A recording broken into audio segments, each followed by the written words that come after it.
भारतीय अर्थव्यवस्था खंड के तहत हम लोगों ने कुछ 3-4 क्लासेस पढ़े थी, जिसमें हम लोगों ने विचार किया था अर्थव्यवस्था क्या होती है, अर्थशास्त्र क्या होता है, भारतीय अर्थव्यवस्था के बारे में कुछ बातें हुई थी कि अर्थव्यवस्था का अर्थ क्या होता है। फिर विकास, आर्थिक विकास और आर्थिक समृद्धि पर एक हमारा क्लास हुआ था। इसके अलावा अर्थव्यवस्था के प्रकार आदि पे चर्चा हुई थी। तो उसी खंड को आगे बढ़ाते हुए आज हम लोग मुद्रा पे चर्चा करेंगे। मुद्रा या मनी। देखिए, मुद्रा या मनी दिखने में तो बड़ा छोटा सा टॉपिक लगता है। कुछ लोग इसको मुद्रा एवं बैंकिंग करके पढ़ते हैं, तो मुद्रा और बैंकिंग भी आप इसको कह सकते हैं। देखिए, मुद्रा का जो टॉपिक है ये दिखने में तो बड़ा छोटा लगता है, लेकिन ये है बहुत बड़ा और बहुत ही कॉन्सेप्चुअल है, अवधारणात्मक है। क्योंकि जब मुद्रा आप समझेंगे तभी आप मुद्रास्फीति को समझ पाएंगे, तभी आप मुद्रा प्रसार जिसको कह सकते हैं उसको समझ पाएंगे, या मुद्रा संकुचन को समझ पाएंगे, तभी आप मुद्रा अवमूल्यन, मुद्रा अधिमूल्यन को समझ पाएंगे, मुद्रा के प्रकार को समझ पाएंगे। तो ये एक बहुत बड़ा टॉपिक है और इसे हमें समझना है। तो मुद्रा या मनी एक टॉपिक होता है, तो मुद्रा क्या है इसको हमें जानना है सबसे पहले। और फिर इतिहास, वैसे तो इतिहास से आप जोड़ सकते हैं कि मुद्रा का अपना एक इतिहास रहा है। जैसे एक परिभाषा अर्थशास्त्र में बड़ी प्रचलित है, उसको कहा जाता है मुद्रा वह है जो मुद्रा का कार्य करे, जो मुद्रा का कार्य करे। यानी मुद्रा वह है जो मुद्रा का कार्य करे। ये बड़ी छोटी सी परिभाषा है और इसको हम सब पढ़ते रहे हैं। तो मुद्रा वह है जो मुद्रा का कार्य करे, ये अपने आप में दिखने में तो छोटी है, लेकिन ये मुद्रा को समझने के लिए, समझाने के लिए बहुत बड़ी परिभाषा है। यानी ये बताती है कि मुद्रा वही है जो मुद्रा का कार्य करे। इससे दो चीज़ें क्लियर होती हैं कि हर वो चीज़ जो मुद्रा का कार्य करेगी वो मुद्रा है। अब वो क्या हो सकता है? वो सिक्का भी हो सकता है, वो नोट हो सकती है, कागज़ की नोट हो सकती है, वो प्लास्टिक मनी हो सकती है, कौड़ी भी हो सकती है। जैसे आपने सुना होगा कि प्राचीन भारत में कौड़ियों के द्वारा लेन देन होता था। वो स्वर्ण मुद्रा भी हो सकती है, यानी धातु मुद्रा हो सकती है। धातुओं में स्वर्ण की हो सकती है, चांदी की हो सकती है, तांबे की हो सकती है। तो मुद्रा वह है जो मुद्रा का कार्य करे। अब यहाँ पर बात आती है कि मुद्रा के कार्य क्या होते हैं। तो देखिए, मुद्रा का सबसे बेसिक कार्य क्या होता है? विनिमय, यानी विनिमय का माध्यम होती है। विनिमय का मतलब होता है कि हम जो आपस में आदान प्रदान करते हैं। जैसे आप बाज़ार जाते हैं और बाज़ार में जो भी सामान आपको खरीदना होता है, आप उसके बदले मुद्रा चुकाते हैं। अब देखिए, यहाँ पर वो मुद्रा किस रूप में आप चुका सकते हैं। जैसे आप मान लीजिए कि आपको 10 रुपये का कोई सामान लेना है, आपको 10 रुपये की एक पेन खरीदनी है और आप बाज़ार जाते हैं। तो सबसे पहले मुद्रा का एक कार्य है। उदाहरण से पहले आप समझिए, फिर मैं परिभाषात्मक सारी चीज़ें बता दूंगा, आप लिख भी लेना। तो आप 10 रुपये का एक पेन खरीदना चाहते हैं और आप बाज़ार में जाते हैं। आप किस किस रूप में भुगतान कर सकते हैं? हो सकता है कि आपके पास 10 रुपये का सिक्का हो, या हो सकता है आपके पास 10 रुपये की करेंसी नोट हो, या हो सकता है आप किसी पे ऐप से पेमेंट कर दें। तो यहाँ पर देखिए, चाहे वो सिक्का हो, चाहे वो करेंसी हो, या पे ऐप हो, इन सभी ने क्या कार्य किया? विनिमय के माध्यम का काम किया। आपने सिक्का दिया या करेंसी दी या पे ऐप से आपने पेमेंट किया, आपको क्या मिला? पेन मिला। तो यहाँ पर एक काम मुद्रा का क्या हुआ? विनिमय का काम किया मुद्रा ने। अब जो करेंसी आपने अपने जेब में रखी है, या जो नोट आपने अपने जेब में रखा है, या जो अपने वॉलेट में आपने पैसा रखा है, वो आपने मूल्य संचित किया है। तो मुद्रा का एक काम मूल्य का संचय करना भी होता है। इसके अलावा मुद्रा लेखा की भी इकाई होती है, अकाउंटिंग की इकाई होती है। तो हम अभी आगे मुद्रा के सारे कार्य पढ़ लेंगे, लेकिन यहाँ पर सबसे पहले हमें मुद्रा को जानना है कि मुद्रा क्या है। तो मुद्रा वह है जो मुद्रा का कार्य करे। तो जब आप मुद्रा के कार्य को जान जाएंगे तो मुद्रा को भी जान जाएंगे। तो हम मुद्रा के कार्य पर भी बात करेंगे। तो मुद्रा की अगर हम बात करेंगे तो सरल भाषा में मुद्रा का विकास हुआ इसलिए कि हम आसानी से वस्तुओं का आदान प्रदान कर सकें। जैसे आप पढ़ते हैं कि प्राचीन समय में भारत में या विश्व के तमाम देशों में वस्तु विनिमय चलता था। इसके लिए अंग्रेजी में एक शब्द है, बार्टर प्रणाली इसको कहते हैं। तो वस्तु विनिमय आपने सुना होगा। वस्तु विनिमय का सरल मतलब है कि वस्तु के बदले वस्तु का आदान प्रदान। जैसे किसी किसान के पास गेहूं है और दूसरे किसान के पास चावल है, दोनों ने एक दूसरे से बदलाव कर लिया, गेहूं के बदले चावल और चावल के बदले गेहूं। इसी तरीके से वस्तुओं के बदले वस्तुओं का आदान प्रदान, ये वस्तु विनिमय कहलाता है। गांव में ये प्रणाली मौजूद थी, अभी भी थोड़ी बहुत है, हालांकि धीरे धीरे अब मुद्रा ने उस विनिमय प्रणाली का स्थान ले लिया है। यानी कि पहले वस्तु विनिमय चलता था, लेकिन वस्तु विनिमय जटिल होता था। जटिल का मतलब है कठिन होता था। जैसे कई बार ऐसा है कि आपके पास गाय है और आपको कपड़ा लेना है, या कोई व्यक्ति 1 मीटर कपड़ा लेना चाहता है लेकिन उसके पास गाय है, तो गाय को तो कैसे बेचे, और उस गाय के बदले अगर उसको बहुत सारा कपड़ा मिल रहा है तो उस कपड़े का उसके पास कोई प्रयोग नहीं है। कहने का मतलब यह है कि वस्तु विनिमय प्रणाली थोड़ी सी कठिन हुई तो लोगों ने उसका विकल्प ढूंढा, तो उसमें उन्होंने मुद्रा व्यवस्था को जन्म दिया। अब देखिए, मुद्रा कोई भी चीज़ हो सकती है। जैसे प्राचीन काल में जो विनिमय होता था, जो व्यापार होता था, उसमें बुलियन चलता था। जैसे यूरोप के व्यापारी हमारे देश आते थे और वो हमें बुलियन का मतलब होता था सोना या चांदी, या सोना अथवा चांदी हमको देते थे और हमारे मसाले यहाँ से ले जाते थे। तो वहाँ पे सोना या चांदी किस चीज़ का काम कर रहा है? मुद्रा का काम कर रहा है। दूसरा ये हुआ कि जब मुद्रा आई तो मुद्रा से मूल्य का संचय संभव हुआ और तरलता बढ़ी।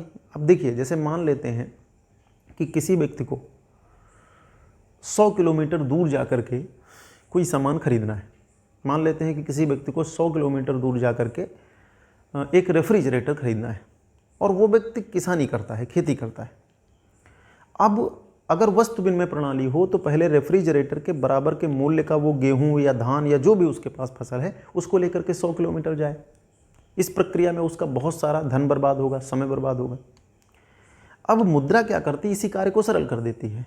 अब करेंसी आ गई, आपने अपने गांव में गेहूं को बेचा, उसके बदले मुद्रा प्राप्त कर ली और आसानी से गए और वहां पर जाकर के मूल्य चुकाया और फ्रिज आपने ले लिया या रेफ्रिजरेटर आपने ले लिया। और अच्छी व्यवस्था है कि आपने ऑनलाइन पेमेंट कर दिया, आपके घर में डिलीवरी हो गई। तो मुद्रा वह है जो मुद्रा का कार्य करे, और मुद्रा के कार्य क्या है उसको हम समझेंगे, लेकिन एक थोड़ी सी चर्चा आप जान लीजिए कि मुद्रा का इतिहास क्या रहा है। तो मुद्रा का देखिए इतिहास क्या रहा है कि मुद्रा वस्तु विनिमय प्रणाली की जटिलताओं और जो मूल्य संचय की दिक्कतें थी, मूल्य हस्तांतरण की जो दिक्कतें थी, उनके कारण इसका जन्म हुआ। हड़प्पा काल में, जैसे भारत के इतिहास को अगर हम सब संक्षिप्त में देखें तो हड़प्पा काल में मुद्रा का तो अवशेष नहीं मिलता है, लेकिन मोहरों का अवशेष मिलता है। वैदिक काल में निष्क नामक एक आभूषण हुआ करता था जो बाद में सिक्का हो गया। इसी तरीके से 6ठी शताब्दी ईसा पूर्व में भारत के प्राचीनतम सिक्के प्राप्त होते हैं जो चांदी के बने होते थे, और उनको हम सब आहत सिक्के कहते थे। बाद में जब यूनानी हमारे यहाँ आए और यहीं बस गए, उनको एंडो ग्रीक कहा गया, हिंद यूनानी कहा गया। उन लोगों ने सोने के सिक्के चलवाए, बहुत सारे राजाओं ने तांबे के सिक्के चलवाए, एक सातवाहन वंश हुआ उसने शीशे के सिक्के चलवाए। उसके बाद फिर मुगल काल हो या अन्य काल हो, सिक्के किसी न किसी रूप में चलते रहे। अंग्रेज़ों के आने के बाद पत्र मुद्रा या कागजी मुद्रा का विकास हुआ, तो कागजी मुद्रा अस्तित्व में आई।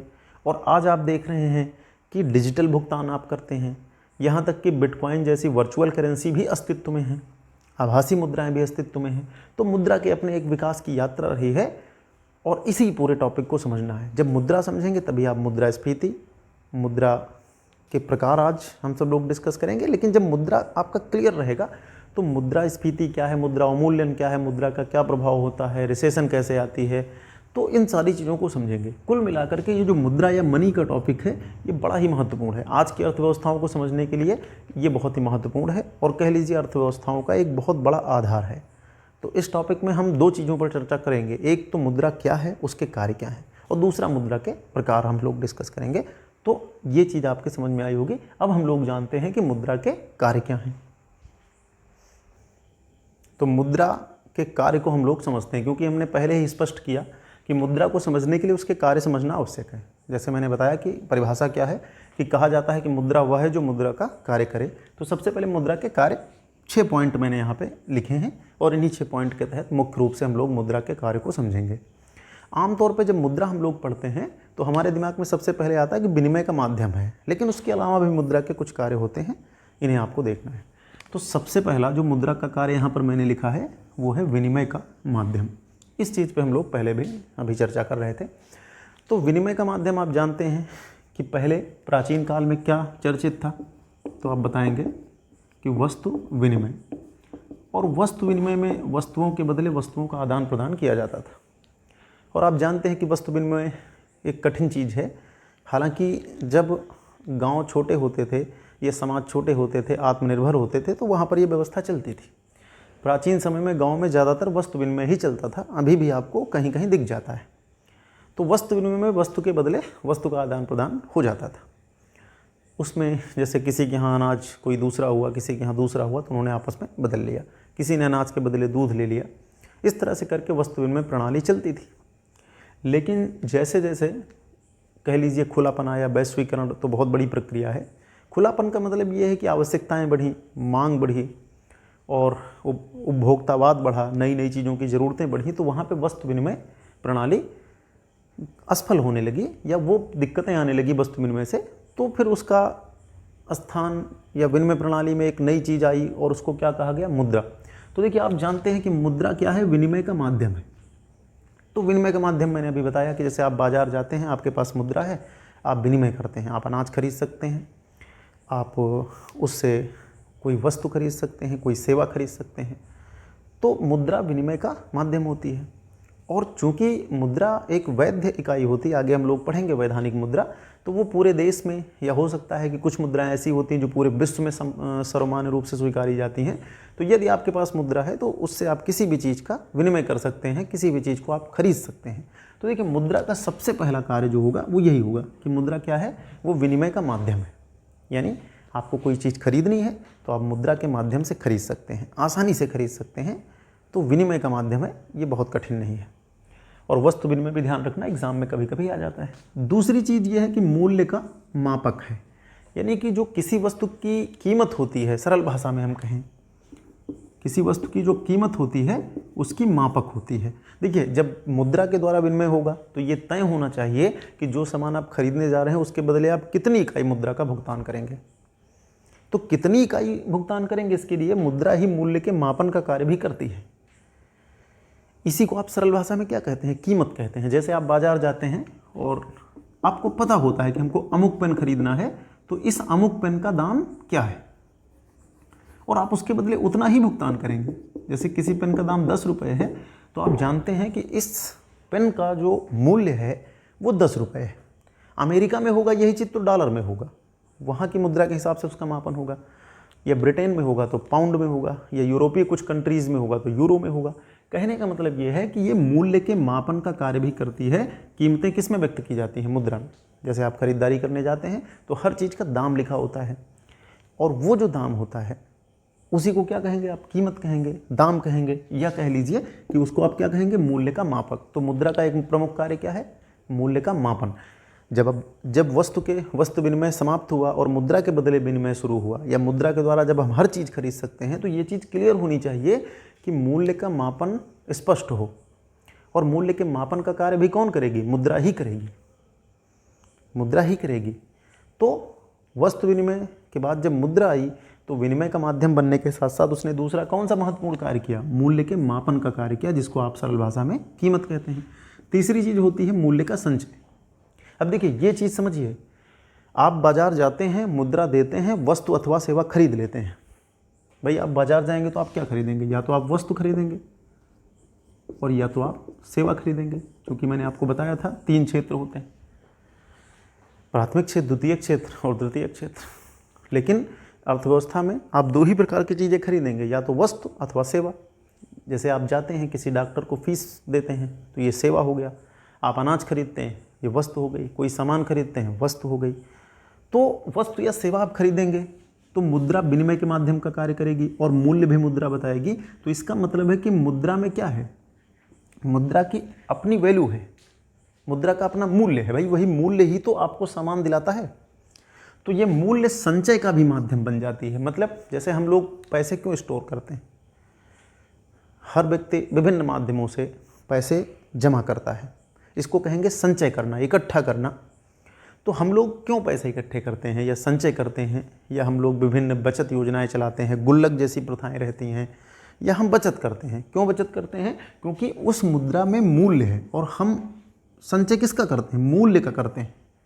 जैसे आपने एक बड़ी चर्चित फिल्म देखी होगी, पीके। तो पीके फिल्म में एक कैरेक्टर किया है आमिर खान ने।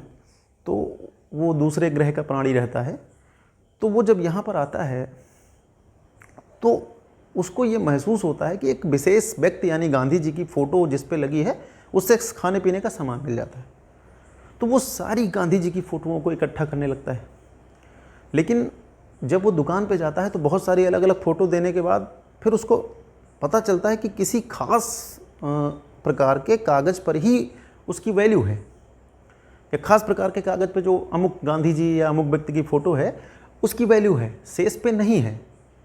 तो वो सिर्फ उन्हीं नोट का संचय करता है जिनकी वैल्यू को वो समझ जाता है या वो जान जाता है कि इस तरह की जो नोट हैं उसको ये नहीं पता होता कि ये नोट है या मुद्रा है, क्योंकि ऐसा उस फिल्म में दर्शाया गया है कि जिस वो ग्रह से आया है वहाँ पे नोट या ऐसी कोई व्यवस्था नहीं है। तो उसको कैसे पता चला कि हमें किस नोट का संचय करना है? तो जिसमें मूल्य होगा आप उसी का संचय करेंगे। कोई नकली नोट आपको दे दे तो आप उसका संचय नहीं करेंगे। क्यों संचय नहीं करेंगे? क्योंकि आपको ये बहुत अच्छे से पता है कि उसकी कोई वैल्यू नहीं है। तो जब मुद्रा विनिमय का माध्यम है, मूल्य का मापन करती है और उसमें उसका मूल्य अपना है, तो उसके द्वारा ही हम मूल्य का संचय करते हैं। जैसे अमुक व्यक्ति बताता है कि मैंने इतने 1000 का, इतने लाख का सेविंग अकाउंट या सेविंग की है, एफडी बनवाई है, तो ये क्या है? ये मूल्य का संचय है। क्यों मूल्य का संचय? क्योंकि हमें पता है कि हमें वस्तुएं सेवाएं इसी से प्राप्त हो जाएंगी, इसलिए हम भविष्य के लिए मूल्य का संचय करते हैं। मेरी समझ से क्लियर हो गया होगा आपको कि मूल्य का संचय क्या होता है। इसके बाद फिर एक है मूल्य हस्तांतरण का साधन। यदि इसके द्वारा हम जो वैल्यू है उसको ट्रांसफ़र भी कर सकते हैं, या इसको उदाहरण से समझिए। मूल्य हस्तांतरण का साधन, जैसे हमारे पास कोई सामान, मैंने अभी उदाहरण दिया कि एक किसान को रेफ्रिजरेटर खरीदना है, उसके पास अनाज है और वो रेफ्रिजरेटर खरीदना चाहता है। अब वो सारा अनाज लाद करके जाए और रेफ्रिजरेटर वाले को दे दे। रेफ्रिजरेटर वाले को हो सकता है कि उस अनाज की ज़रूरत ना हो या उसके पास भंडारण करने की सुविधा ना हो, तो ये बहुत ही जटिल हो जाएगा। तो मुद्रा के द्वारा हम क्या कर सकते हैं? मूल्य का हस्तांतरण कर सकते हैं। जैसे मान लीजिए कि ए व्यक्ति का मकान दिल्ली में है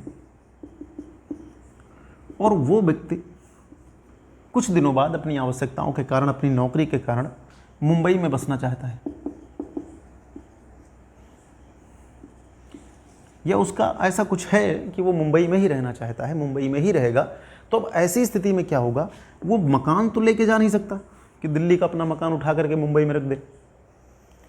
तो फिर उसके पास क्या ऑप्शन है? आप सोचिए, जब मुद्रा नहीं होती थी तो लोगों को अगर पलायन करना पड़े तो अपना घर वहीं छोड़ दिया उन्होंने, क्योंकि हस्तांतरण नहीं हो सकता था, ट्रांसफरेबल कोई सिस्टम नहीं था। अब यहाँ पर क्या है कि चूंकि मुद्रा व्यवस्था है और मुद्रा मूल्य के हस्तांतरण का भी साधन है, तो ये दिल्ली में अपने मकान को बेच देगा, दिल्ली में अपने मकान को बेच देगा और उसके बदले मुद्रा के रूप में मूल्य प्राप्त कर लेगा और मुंबई में जाकर के उसी मूल्य से मकान को खरीद लेगा।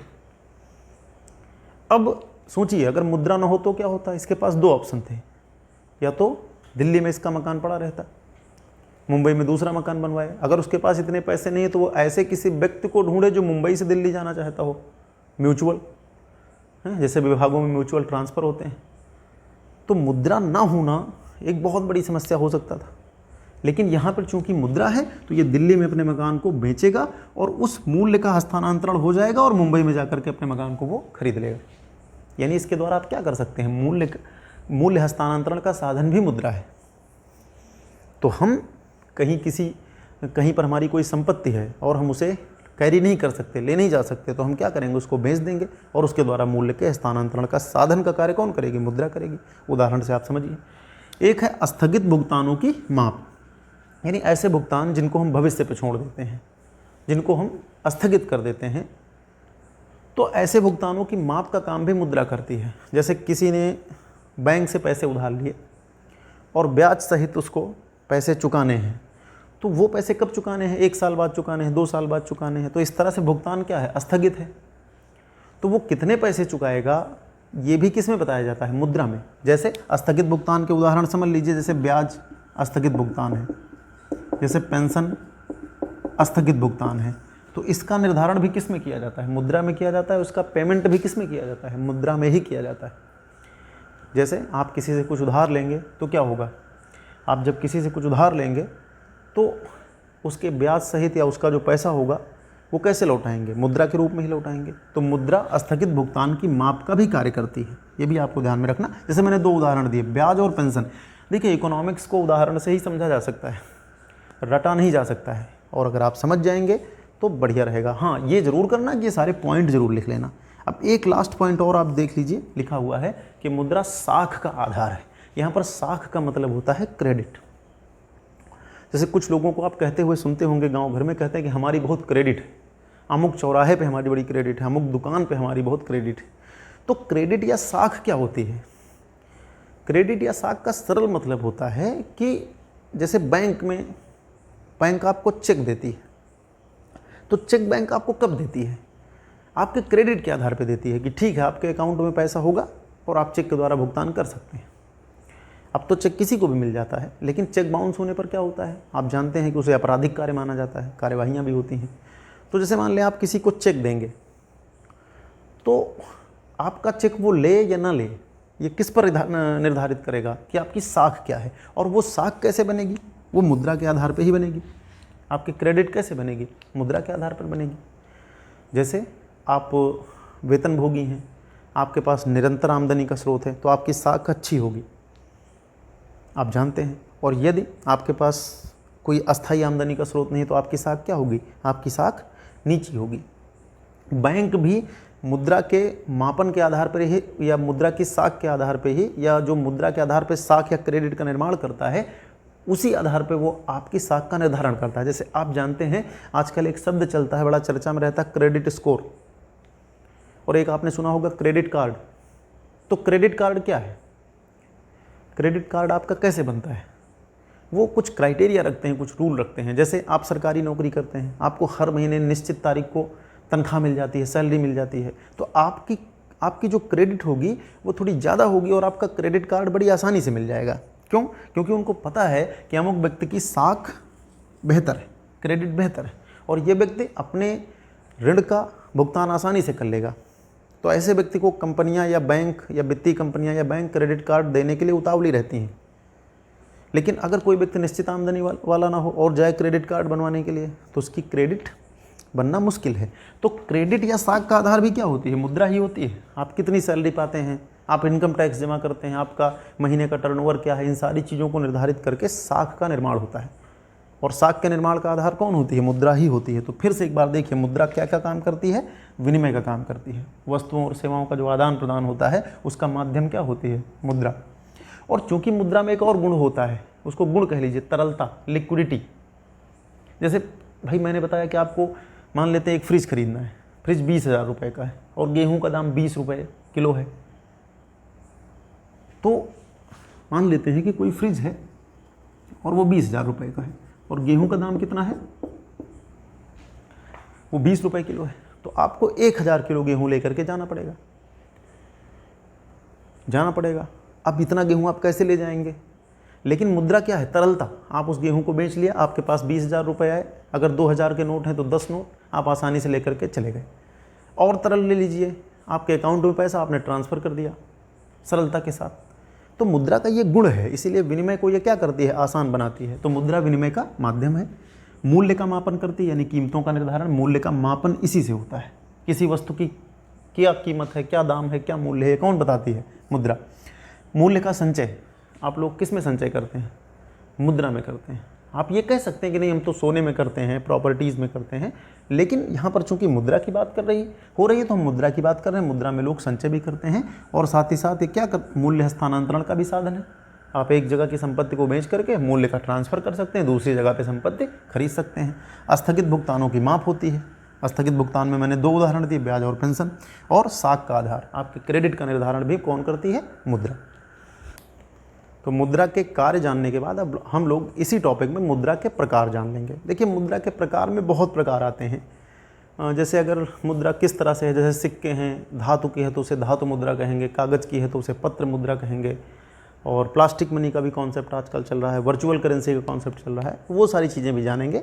वो चीज़ों से आप परिचित हैं, उसमें बहुत मेहनत नहीं करनी है, कुछ चीज़ें आपको जाननी हैं।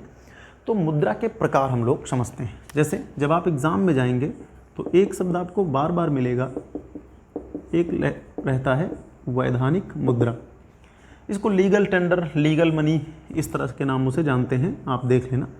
वैधानिक मुद्रा। एक शब्द कहीं कहीं मुझे मिला है कि विधिग्राह्य मुद्रा, ये किसी एग्ज़ाम का ही शब्द है हिंदी में चूँकि शब्दों की विविधता बहुत ज़्यादा होती है तो इस तरह के शब्द मिल जाते हैं। तो वैधानिक मुद्रा, विधि ग्राह्य मुद्रा या लीगल टेंडर कह लीजिए, लीगल मनी कह लीजिए, ये क्या होती है इसको हमें समझना है। जैसे अभी कुछ दिन पहले आपने समाचार पत्रों के माध्यम से जाना होगा कि कोई व्यक्ति 10 रुपये का सिक्का अगर नहीं लेगा तो उसके खिलाफ कार्यवाही की जाएगी, या हो सकता है ऐसे कुछ आपने कहीं समाचार पत्रों में उदाहरण पढ़े हों कि अमुक व्यक्ति ने सिक्का लेने से इनकार किया तो उसके ऊपर कार्यवाही कर दी गई। तो वैधानिक मुद्रा को समझने के लिए ये अच्छा उदाहरण है। तो वैधानिक मुद्रा यानी कि जो लीगल टेंडर है या लीगल जो मनी है या जो विधिग्राह्य मुद्रा है, इसका मतलब क्या है? देखिए, सरल मतलब ये है वैधानिक मुद्रा के कि वह मुद्रा जिसको स्वीकार करने से कोई भी व्यक्ति, यानी एक देश के अंदर, यहाँ पर ध्यान रखना देश के अंदर, विदेश की मैं बात नहीं कर रहा हूँ, यानी कि वह मुद्रा जिसको देश की सीमाओं के अंदर, अब कोई दूसरा देश आपकी मुद्रा को मान्यता देता है नहीं देता है वो आपका अधिकार क्षेत्र नहीं है, लेकिन एक देश के अंदर वह मुद्रा जिसको कोई भी व्यक्ति स्वीकार करने से मना नहीं कर सकता या लेने से मना नहीं कर सकता, और सरल भाषा में कहें ऐसी मुद्रा को विधिग्राह्य मुद्रा कहेंगे। जैसे आप किसी को 10 रुपये का नोट देते हैं और वो कह दे कि नहीं मैं इसे नहीं लूँगा, तो ऐसी स्थिति में वो एक प्रकार का अपराध होगा, विधि के खिलाफ कृत्य होगा। जैसे भारत का केंद्रीय बैंक है रिजर्व बैंक, तो रिजर्व बैंक की अपनी धाराएं होती हैं कि अगर कोई व्यक्ति लीगल टेंडर को, लीगल मनी को या वैधानिक मुद्रा को लेने से इनकार करेगा तो उसके खिलाफ अमुक धारा के तहत कार्यवाही होगी। तो विधिग्राह्य मुद्रा का सरल मतलब यही होता है कि वह मुद्रा जिसको देश में कोई भी व्यक्ति स्वीकार करने से या लेने से या ग्रहण करने से मना नहीं कर सकता, कानूनी रूप से, विधिक रूप से ऐसा मना नहीं कर सकता। मना करने का यहाँ पर मतलब कि आप किसी दुकान में जाते हैं और कोई सामान नहीं है तो आप ये नहीं कह सकते नहीं आप हमारी मुद्रा के लिए मना कर रहे हैं, मतलब वो ये नहीं कह सकता कि मैं ये नोट नहीं लूँगा, ये सिक्का नहीं लूँगा। आपने देखा होगा कि सरकार समय समय पर सिक्कों को लेकर के स्पष्टीकरण जारी करती। तो विधिग्राह्य मुद्रा का मतलब ये होता है कि वह मुद्रा वो किसी भी रूप में हो सकती है, वो सिक्के के रूप में हो सकती है, वो नोट के रूप में हो सकती है, तो चाहे सिक्का हो चाहे करेंसी हो।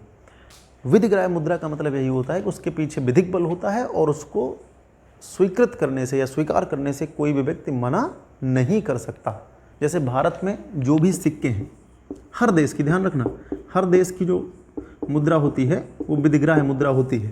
यानी भारत में सभी प्रकार के सिक्के और करेंसी कैसी मुद्रा हैं? विधिग्राह्य मुद्रा है, यानी विधि के द्वारा इनको बल प्राप्त है और इनको लेने से कोई व्यक्ति इनकार नहीं करता। यदि ऐसा वो करता है तो वो एक प्रकार का विधि के खिलाफ अपराध माना जाएगा और उसे जो भी दंड वहाँ पे उल्लिखित होगा वो दंड उसे दिया जाएगा। तो विधिग्राह्य मुद्रा का मतलब आप समझ चुके होंगे। रिजर्व बैंक द्वारा जारी किए गए सभी प्रकार के नोट और सिक्के विधिग्राह्य मुद्रा माने जाते हैं, या जो भी रिजर्व बैंक नोट या सिक्के वितरित करती है वो सभी के सभी विधिग्राह्य हैं। और आमतौर पर हर देश की मुद्राएं विधिग्राह्य होती हैं। जैसे भारत में रुपया, या जो भारतीय रिजर्व बैंक रुपया जारी करती है सिक्कों के रूप में, नोट के रूप में, वो कैसी मुद्रा है? विधिग्राह्य मुद्रा है। अब विधिग्राह्य मुद्रा आपने समझी। अब इसी में एक शब्द होता है, आप ध्यान देना, दूसरी मुद्रा या दूसरा मुद्रा का प्रकार, एक होती है ऐच्छिक मुद्रा या इसको कहते हैं साख मुद्रा। ऐच्छिक मुद्रा या इसको कहेंगे साख मुद्रा, इसको भी समझ लीजिए। ऐच्छिक का मतलब हुआ ऑप्शनल मनी या क्रेडिट मनी, इसको कह लीजिए। अंग्रेजी में इसके लिए ऑप्शनल मनी और इसके लिए क्रेडिट मनी। कहीं कहीं पर इसको बैंकिंग मुद्रा भी कहते हैं, ये भी शब्द प्रयोग हो जाता है। ध्यान रखना, 3 शब्द प्रयोग होते हैं, अर्थ तीनों का एक ही होता है। एक ऐच्छिक मुद्रा या ऑप्शनल मनी, एक साख मुद्रा यानी क्रेडिट मनी, और एक शब्द प्रयोग होता है बैंकिंग मुद्रा। देखिए, ऐच्छिक मुद्रा का सरल मतलब ये होता है कि वह मुद्रा जिसको, या मुद्रा का वह रूप जिसको स्वीकार करने के लिए, देखिए मैंने क्या बताया कि मुद्रा एक रूप में नहीं होती। अगर हम रूढ़ अर्थों में समझेंगे तो वहाँ पे हम यही मानते हैं कि मुद्रा का मतलब क्या है, जो सिक्के या नोट है। लेकिन आपको मैंने बताया चेक भी मुद्रा का कार्य करता है, हालांकि वो मुद्रा प्योर नहीं है, उसे हम निकट मुद्रा मान सकते हैं, या मुद्रा का कार्य कर सकता है। तो इसीलिए एक शब्द हुआ कि ऐच्छिक मुद्रा, ऑप्शनल मनी शब्द प्रयोग यहाँ पर हुआ।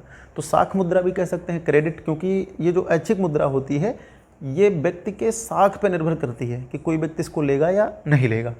तो ऐच्छिक मुद्रा का सरल मतलब ये होता है कि वह मुद्रा जिसको ग्रहण करने के लिए व्यक्ति बाध्य नहीं है, उसके लिए ये ऑप्शनल है, ऐच्छिक।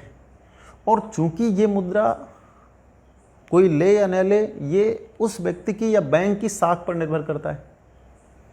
जैसे मैं एक उदाहरण देता हूँ, जैसे एक है चेक। तो जैसे आप बाज़ार जाते हैं और आप किसी दुकान पे ख़रीदारी करते हैं और आप चेक देने लगते हैं, तो चेक स्वीकार करने से वो दुकानदार आपको मना भी कर सकता है, ग्रहण भी कर सकता है। उसके पास दोनों ऑप्शन खुले हुए हैं। तो वो चेक कब ग्रहण करेगा? जब वो चेक किसी वैध बैंक का होगा। साथ ही साथ वो आपको व्यक्तिगत तौर पे जानता होगा कि आपकी साख उसकी नज़र में बड़ी अच्छी है, यानी वो जानता है कि चेक देने के बाद कहीं ऐसा नंबर नहीं आएगा कि आपका चेक बाउंस हो गया या आपके खाते में पैसे नहीं हैं या आपने फर्जी चेक दे दिया है। तो ऐच्छिक मुद्रा का जैसे मैंने एक दिया उदाहरण कि एक क्या है, चेक है।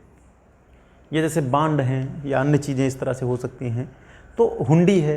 हुंडी मतलब व्यापारियों द्वारा जारी किया गया एक प्रकार का पत्र हुआ करता था। तो जैसे हुंडी भी आप इसमें रख सकते हैं, इसमें आप बांड रख सकते हैं, या इसमें आप ड्राफ्ट रख सकते हैं, डिमांड ड्राफ्ट, या बैंक में जो ड्राफ्ट बनाई जाती हैं, ध्यान रखना। तो जैसे डिमांड ड्राफ्ट है, या डिमांड ड्राफ्ट नहीं बल्कि ड्राफ्ट आप मान लीजिए। तो जो बैंकिंग ड्राफ्ट होती हैं या बैंक के जो बॉन्ड होते हैं, जो हुंडी होती हैं, हुंडी व्यापारियों द्वारा एक प्रकार का विनिमय पत्र होता था। मैं आपको समझा दूंगा, ये क्वेश्चन अभी एक हाई कोर्ट आरओ का पेपर हुआ था, उसमें आया भी था। तो चेक या हुंडी या बॉन्ड या ड्राफ्ट, ये किस पर निर्भर करता है?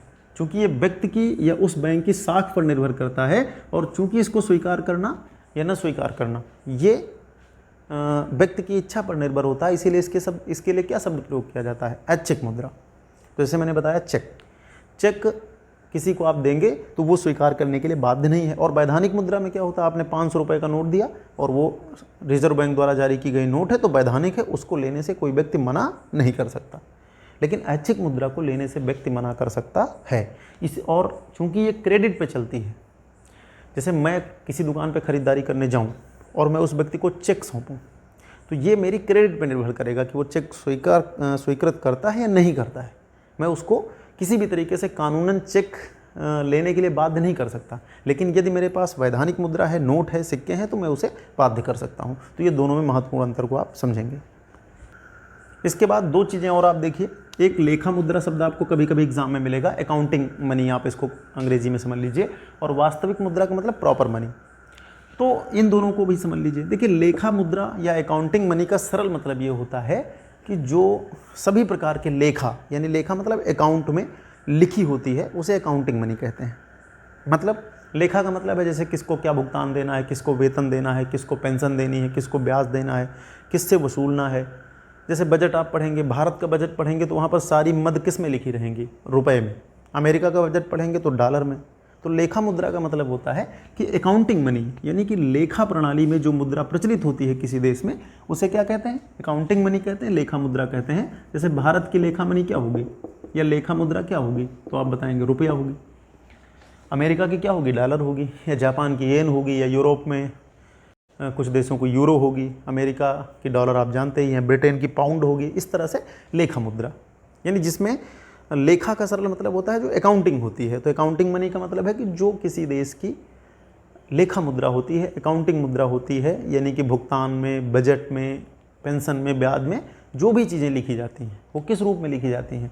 इसी रूप में लिखी जाती हैं। जैसे मान लो आपको किसी से पैसे लेने, तो आप क्या लिखते हैं कि भाई अमुक व्यक्ति से इतने पैसे हमें लेने हैं, इतने पैसे देने हैं, इतना वेतन देना है, इतना ब्याज देना है। तो किस में आप लिखेंगे? इतने रुपए, इतने रुपए, इतने रुपए। अमेरिका में यही चीज़ क्या लिखी जाएगी? इतने डॉलर।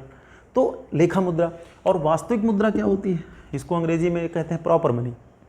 तो वास्तविक मुद्रा का मतलब ये होता है कि जो मुद्रा वास्तविक तौर पे प्रचलित होती है, यानी जो किसी अर्थव्यवस्था में प्रचलित होती है वास्तविक तौर पे, उसको प्रॉपर मनी कहते हैं। उदाहरण से समझिए, जैसे भारत में 1 रुपये से लेकर के और 2000 के नोट तक, यानी 1 रुपये के सिक्के नोट से लेकर के 2000 रुपये तक के नोट के बीच के जो भी प्रचलित हैं, प्रचलित का मतलब जो चलन में है, वो सभी सिक्के और नोट क्या हैं? वो वास्तविक मुद्रा है या प्रॉपर मनी है। तो क्लियर हो गया होगा मेरी समझ से। इसके बाद एक आप देख लीजिए प्लास्टिक मनी।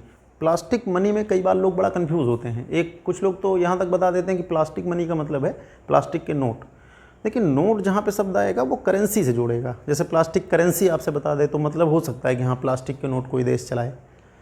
प्लास्टिक मनी का सरल मतलब ये होता है कि विभिन्न प्रकार के बैंक या जो वित्तीय संस्थान होते हैं तो वित्तीय संस्थान का मतलब समझ रहे हैं ना, कि जो कोई वित्तीय काम करते हैं। जरूरी नहीं कि बैंक ही वित्तीय कार्य करते हैं, बैंक के अलावा भी बहुत सारे संस्थान होते हैं जो वित्तीय कार्य करते हैं। जैसे आजकल आप देखते हैं कि आप किसी पेट्रोल पंप पे जाइए और उनका अपना कार्ड ले लीजिए और उसी के द्वारा आपका भुगतान हो जाता है। तो विभिन्न प्रकार के बैंक हैं या वित्तीय संस्थान हैं या जिनको भी बैंक जैसी शक्तियाँ प्राप्त हैं, तो वो जितने प्रकार के क्रेडिट कार्ड या डेबिट कार्ड जारी करती हैं, विभिन्न प्रकार की बैंकें हैं, वित्तीय संस्थान हैं, तो जितने भी प्रकार के वो क्रेडिट कार्ड डेबिट कार्ड जारी करते हैं, उन सभी को क्या कहेंगे? प्लास्टिक मनी कहेंगे। अब क्रेडिट डेबिट कार्ड के कई सारे रूप आ रहे हैं, धीरे धीरे आप जानते हैं। जैसे पहले एटीएम का मतलब हम सब यही समझते थे कि एटीएम से जाकर के आप मशीन से पैसे निकाल सकते हैं, लेकिन अब आप एटीएम से भुगतान भी कर सकते हैं। विभिन्न जगह पे स्वाइप मशीनें होती हैं और आप वहाँ पर जाकर के भुगतान कर सकते हैं। तो प्लास्टिक मनी का सरल मतलब यहाँ पर क्या है कि विभिन्न प्रकार के बैंकिंग वित्तीय संस्थान या बैंकिंग संस्थान वित्तीय संस्थान जो क्रेडिट कार्ड और डेबिट कार्ड या इस तरह के कार्ड जारी करते हैं, उन सभी कार्डों को क्या कहेंगे? प्लास्टिक मनी कहेंगे। अंतर थोड़ा ध्यान रखना। देखिए, क्रेडिट कार्ड जो होता है ये आपकी साख के आधार पर बना दिया जाता है। यदि आपके अकाउंट में उतने पैसे नहीं भी हैं तो आप अपने क्रेडिट के बराबर की खरीदारी कर सकते हैं, जो आपको बाद में भी भुगतान करने का ऑप्शन देता है। जैसे मान लेते हैं आपका क्रेडिट कार्ड 50,000 रुपये का बना हुआ है और आपके अकाउंट में 10,000 रुपये हैं, तो आप 50,000 रुपये तक का खरीदारी कर सकते हैं। बाद में आपको समय पर भुगतान करना होता है। यदि आप समय पर भुगतान नहीं करते हैं तो आपकी क्रेडिट गिरती है और आपकी साख, जो मैंने बताया था कि मुद्रा का कार्य क्या है, साख का आधार, तो आपकी साख खराब हो जाएगी, भविष्य के लिए आपके लिए मुश्किल होगी। तो क्रेडिट कार्ड में क्या होता है कि जितने की क्रेडिट कार्ड की सीमा होती है आप उतनी खरीदारी कर सकते हैं, भले ही उतना पैसा आपके अकाउंट में मौजूद है अथवा नहीं है। और डेबिट कार्ड में क्या होता है, आप उतना ही भुगतान कर सकते हैं, उतनी ही खरीदारी कर सकते हैं जितना कि आपके अकाउंट में मौजूद है। तो कभी भी एग्जाम में आपसे पूछे प्लास्टिक मनी क्या है, तो आप क्या बताएंगे? विभिन्न बैंकिंग वित्तीय संस्थान द्वारा जारी किए गए क्रेडिट कार्ड डेबिट कार्ड को क्या कहते हैं? प्लास्टिक मनी के नाम से जानते हैं। इसके बाद एक चीज़ आप यहाँ पे पढ़िए, धातु मुद्रा। आप देखिए जानते हैं मेटल यानी धातुओं से पहले मुद्रा का कार्य किया जाता था। तो शुरुआती समय में ये हुआ कि कुछ कीमती धातुएं ही मुद्रा का कार्य करती थी, जैसे सोना या चांदी। तो धातु मुद्रा का सरल मतलब आप जानते हैं, जैसे एक धातु मुद्रा होती है और एक कागजी मुद्रा होती है। आजकल कागजी मुद्रा चल रही है, तो कागजी मुद्रा को भी यहीं पर समझ लेना, इसको बहुत अलग से बताने की ज़रूरत नहीं है। जैसे कागजी मुद्रा है, आप जानते हैं, जैसे आपके पास नोट होते हैं, तो ये क्या है? कागजी मुद्राएं हैं। कागजी मुद्राएं विधान के तहत चलती हैं, किसी नियम के तहत चलती हैं। जैसे आप 100 रुपये का नोट आप या जो भी नोट आपके पास हो, आप देखेंगे तो उसमें लिखा रहता है मैं धारक को इतने रुपए देने का वचन अदा करता हूँ, और उस पर रिजर्व बैंक के गवर्नर के साइन रहते हैं। तो कागजी मुद्रा एक निश्चित विधान के तहत चलाई जाती है। कागजी मुद्रा का आंतरिक मूल्य कुछ नहीं होता है। अभी मैं ये दोनों चीज़ें स्पष्ट कर दूंगा। आंतरिक मूल्य यानी कि इंटरनल जो वैल्यू होती है, और फेस वैल्यू मतलब कि जो कि मार्केट में होती है, जिसको कहते हैं बाह्य मूल्य। तो कागजी मुद्रा और धातु मुद्रा, ये दोनों चीज़ें आप जानते हैं कि प्राचीन समय में धातु मुद्रा ही पूरे विश्व में प्रचलित थी और बाद के समय में फिर कागजी मुद्रा का अस्तित्व आया है। तो देखिए, धातु मुद्रा का सरल मतलब है कि किसी धातु की बनी हुई मुद्रा। जैसे प्राचीन समय में ज़्यादातर सोने की मुद्राएं प्रचलित रहीं, चांदी की मुद्राएं प्रचलित रहीं, तांबा भी मुद्रा का एक माध्यम रहा। इसके अलावा सीसा, मैंने बताया था ना कि अभी सातवाहन काल में शीशे के सिक्के चलाए गए। तो इस तरह की चीज़ें आप इतिहास में पढ़ते हैं। तो धातु मुद्राओं का एक लंबा इतिहास रहा है और वर्तमान युग पत्र मुद्राओं का है, और पत्र मुद्राओं से भी आगे डिजिटल या प्लास्टिक मनी आपने अभी देखा, वर्चुअल करेंसी का युग आ चुका है। तो धातु मुद्रा तो समझ गए होंगे। अब देखिए, धातु मुद्रा में दो प्रकार की मुद्राएं होती हैं। एक मुद्राएं जिनको हम सांकेतिक मुद्रा कह सकते हैं, यानी अंग्रेजी में सांकेतिक जो मुद्रा है उसके लिए शब्द प्रयोग होता है टोकन मनी, और प्रमाणिक मुद्रा का मतलब होता है स्टैंडर्ड। तो प्रमाणिक को पहले समझ लेते हैं, ध्यान रखना, ये बहुत महत्वपूर्ण क्वेश्चन है। देखिए, प्रमाणिक मुद्रा क्या होती है? वह मुद्रा जिसका बाह्य मूल्य, यानी कि अंग्रेजी में इसको फेस वैल्यू कहते हैं, और आंतरिक मूल्य बराबर हो, यानी कि इंटरनल वैल्यू, यानी कि वह मुद्रा जिसका बाह्य मूल्य और आंतरिक मूल्य क्या हो? बराबर हो। अब इन दोनों चीज़ों को समझना है, तभी आप समझ पाएंगे कि प्रमाणिक मुद्रा क्या होती है और सांकेतिक मुद्रा क्या होती है। सबसे पहले तो आप समझिए कि धातु मुद्रा आप जानते हैं कि धातु से बनी हुई मुद्रा, इसको आप भूल जाइए धातु मुद्रा को। अब आप कागजी मुद्रा का मतलब है कि जो निश्चित विधानों के तहत बनाई जाती है, वर्तमान में पेपर के पे या कागज़ पे, वो कागजी मुद्रा हो गई।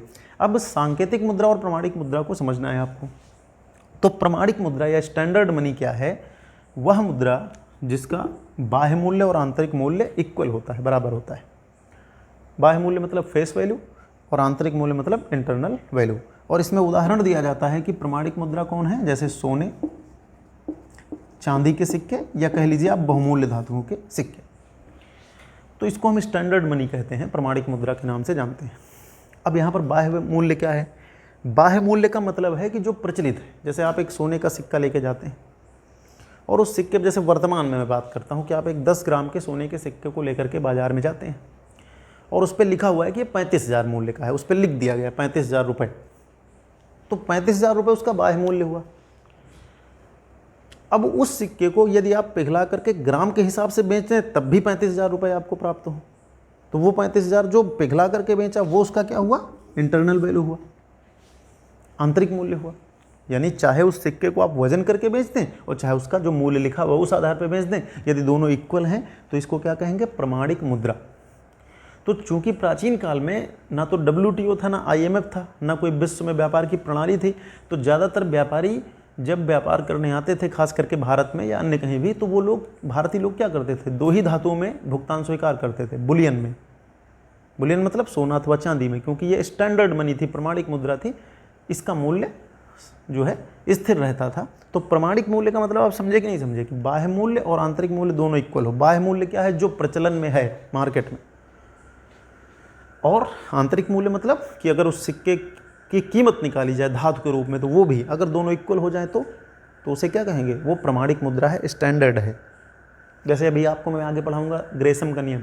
ग्रेसम का नियम इसी प्रमाणिक मुद्रा पे लागू होता है।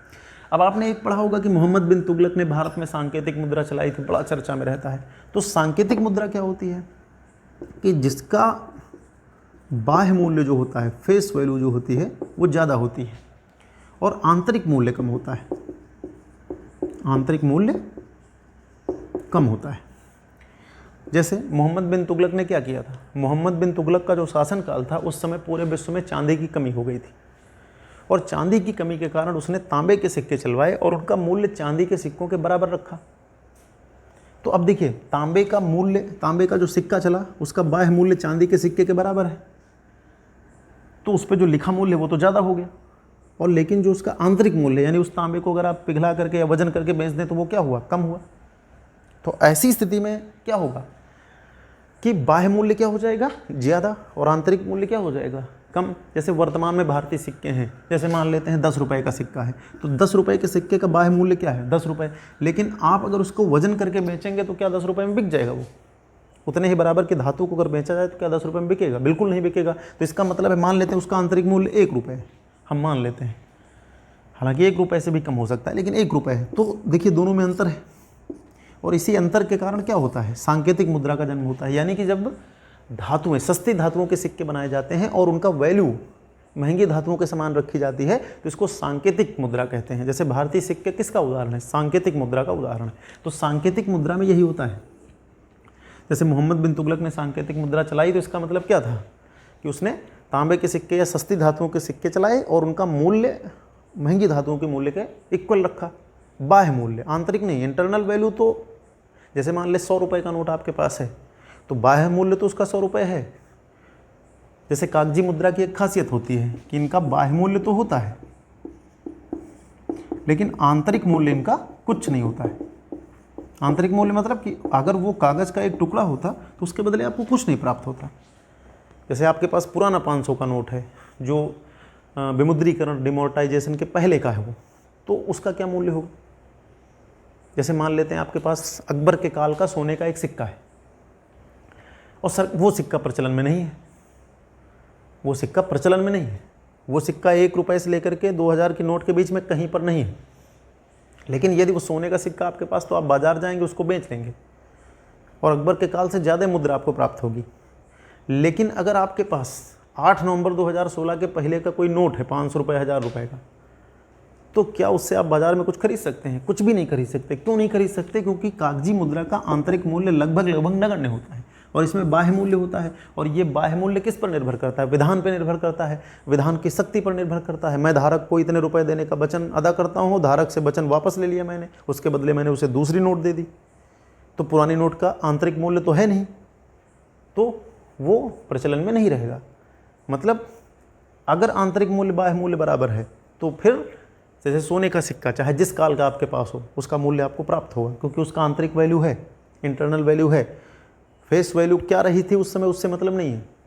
लेकिन जो नोट अगर आपके पास वो नोट हो जो विमुद्रीकरण में बंद हो चुकी है, तो उसका कोई भी इंटरनल वैल्यू नहीं है। फेस वैल्यू उस समय 500 रुपये थी, आज उसका इंटरनल वैल्यू 0 है। तो इसलिए ध्यान रखना, सांकेतिक मुद्रा, प्रमाणिक मुद्रा, धातु और कागजी मुद्रा को यहीं पर आप समझ लेंगे। इसके बाद एक मुद्रा का प्रकार और देख लीजिए। एक शब्द आपको कभी कभी मिलेगा, अंग्रेजी में है नियर मनी, नियर मनी, और हिंदी में है नज़दीकी मुद्रा या निकट मुद्रा। तो जो अंग्रेजी में एक शब्द है नियर, तो नियर मनी का मतलब है कि जो मुद्रा तो नहीं है लेकिन मुद्रा के आसपास है, या उसको आसानी से मुद्रा में कन्वर्ट किया जा सकता है।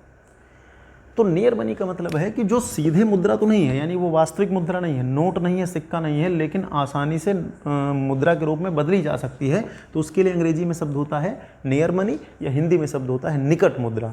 जैसे सोना और चांदी, जैसे हम लोग सोना और चांदी या सोने और चांदी में निवेश क्यों करते हैं? लोग सोने के सिक्के खरीदते हैं, सोने में निवेश करते हैं, तो ये क्यों करते हैं? क्योंकि उनको बहुत अच्छे से पता होता है कि इसको मुद्रा के रूप में बदलना बहुत आसान है। जैसे आपके पास कोई घर है तो उसको मुद्रा के रूप में बदलना थोड़ा मुश्किल है। आप घर के बारे में बताएंगे, फिर बातचीत होगी, लंबी प्रक्रिया होगी। लेकिन सोना आपके पास है, आप गए दुकान पे और आपने दिया और आपके उसके बदले पैसे प्राप्त कर लिए, या आप बैंक में गए, आप गोल्ड लोन प्राप्त कर लिए। तो सोना या चांदी को आप क्या कहेंगे? निकट मुद्रा है, यानी ये एक मुद्रा तो नहीं है। जैसे वर्तमान में आपके पास सोने का कोई सिक्का हो तो वो वास्तविक मुद्रा नहीं है, ना ही वो वैधानिक मुद्रा है, लेकिन वो निकट मनी है, आसानी से आप उसको पैसे में कन्वर्ट कर सकते हैं। तो ये शब्द भी आपको ध्यान में रखना है, आसानी से समझ में आएगा, इसमें कुछ कठिन नहीं। इसके बाद एक चीज़ यहाँ पे ध्यान रखना, एक और मुद्रा का प्रकार एग्जाम में आपको मिलता है, एक मिलेगा आपको गर्म मुद्रा। सब मुद्रा तो गर्म होती, कहते नहीं लोग पैसों की गर्मी है आपको, या ऐसे उदाहरण देते हैं। तो एक शब्द है गर्म मुद्रा, यानी कि हॉट मनी। तो मनी तो हॉट होती, कुछ लोग कहते हैं ना, तो हॉट मनी। हॉट मनी का सरल मतलब आप लिख लेना कॉपी में कि वह मुद्रा जिसमें शीघ्र पलायन की प्रवृत्ति होती है। ये तो परिभाषा हुई, उदाहरण से समझिए, वह मुद्रा जो लाभ के हिसाब से जल्दी जल्दी इधर उधर भागती है। देखिए, जैसे मान लेते हैं शेयर बाजार है, तो शेयर बाजार में कुछ मुद्रा ऐसी होती है जो एक जगह पे टिकती नहीं है, किसी एक जगह पे लगाई गई, देखा गया वहाँ ज़्यादा लाभ है, वहाँ पे उसको पलायन करा दिया गया, या वहाँ पे उसको लगा दिया गया, फिर तीसरी जगह, चौथी जगह, पाँचवीं जगह। तो जो मुद्रा लाभ के हिसाब से कन्वर्ट होती रहती, जैसे शेयर बाजार में विदेशी मुद्राएं आमतौर पे हॉट मनी होती हैं। जैसे किसी शेयर बाजार में जो विदेश की मुद्राएं लगती हैं तो वो लाभ के हिसाब से काम करती हैं। जैसे कहीं पर उन्होंने मुद्रा लगाई, वहाँ पे उनको कम लाभ मिल रहा, कहीं ज़्यादा मिल रहा, उन्होंने अपनी मुद्रा को वहाँ लगा दिया। तो वह मुद्रा जो लाभ के हिसाब से जल्दी जल्दी पलायन करे, या पलायन करने की जिसमें प्रवृत्ति हो, उसे क्या कहेंगे? Hot money. इसको रखते हैं शेयर बाजार में अलग से, समझना पड़ता है कि ये मुद्रा हमको बहुत लंबे समय के लिए नहीं मिलेगी, तो हॉट मनी का कॉन्सेप्ट जानना बहुत ज़रूरी होता है। इसके बाद इस टॉपिक के तहत एक चीज़ और आप जान लीजिए, एक आपको एग्जाम में कभी कभी मिलेगा, एक होता है दुर्लभ मुद्रा। दुर्लभ मुद्रा लिखा रहता है, लेकिन अंग्रेजी में शब्द है हार्ड करेंसी। ध्यान रखना, अंग्रेजी में शब्द इसके लिए मिलेगा हार्ड करेंसी।